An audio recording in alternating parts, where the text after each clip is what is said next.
Have you ever heard of a woman who was a feminist, an anarchist, an opera singer, a spiritualist, and a world-class explorer, all rolled into one? A woman who, in the early 20th century, disguised herself as a beggar to sneak into the forbidden city of Lhasa, Tibet? Today, we're diving into the extraordinary, century-long life of Alexandra David-Néel. Born in Paris in 1868, Louise Eugenie Alexandra and Marie David was a rebel from the start. As a teenager, she ran away from home, cycling all the way to Spain on her own. Her spirit was restless, her mind insatiably curious. She felt suffocated by the rigid expectations for women in Victorian society. She craved knowledge, freedom, and adventure. Her early life was a whirlwind of different identities. She studied Eastern philosophy and Sanskrit at the Sorbonne, joined secret societies, and wrote anarchist pamphlets. For a time, she pursued a career as an opera singer, performing across Europe and North Africa under the stage name Alexandra David-Néel. This wasn't just a job. It was a way to fund her travels and her studies. Even then, her heart was set on the East. In 1904, she entered a marriage of convenience with a French railway engineer named Philippe Neil de Saint-Sauveur. Their arrangement was unconventional, to say the least. Philippe adored her and became her financial backer, supporting her quests even though they would be separated for decades. Their letters reveal a deep and complex bond. She famously wrote to him, "I'm going on a great journey," and what a journey it was. In 1911, at the age of 43, Alexandra embarked on what was supposed to be an 18-month study trip to India. That trip would last for 14 years.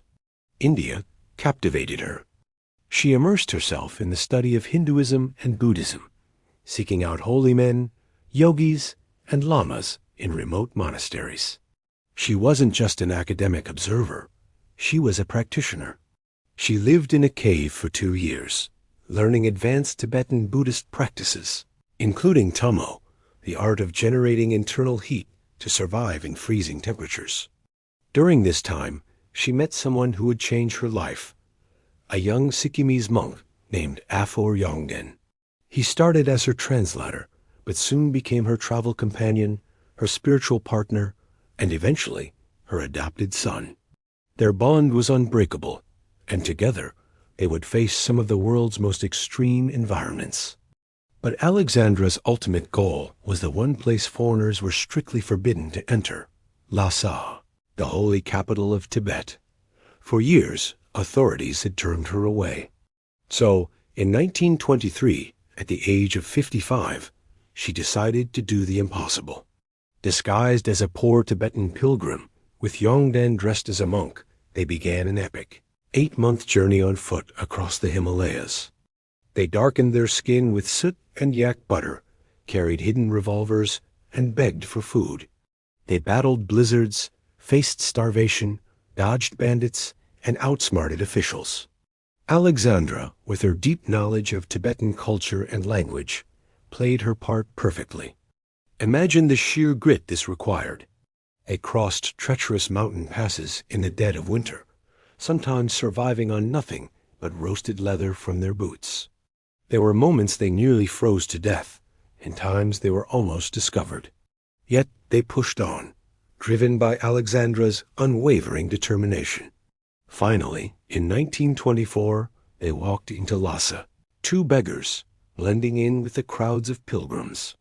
Alexandra David-Néel had become the first European woman to ever set foot in the Forbidden City.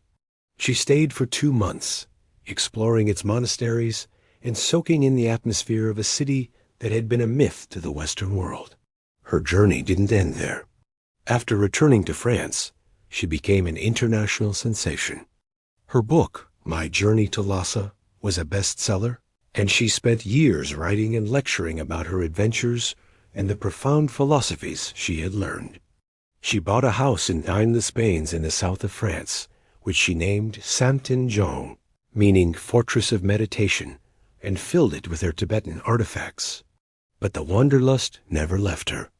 Even in her 70s, she returned to China with young Den, where they were caught up in the turmoil of the Second Sino-Japanese War and World War II, enduring another 5 years of hardship and travel before they could return home.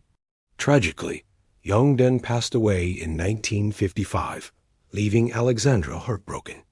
But even in her grief, her spirit remained indomitable.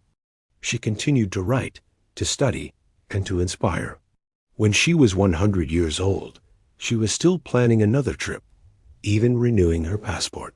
She famously said, "I will die on the road." Alexandra David-Néel passed away in 1969, just shy of her 101st birthday.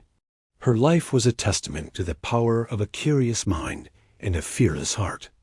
She shattered every boundary placed before her geographical, cultural, and social. She wasn't just an explorer of lands. She was an explorer of the human spirit, a true pioneer who lived a dozen lives in one. Her legacy reminds us that the greatest adventures are found when we dare to step off the beaten path. Thanks for watching. If you were inspired by Alexandra's incredible story, please give this video a like and subscribe for more tales of remarkable people.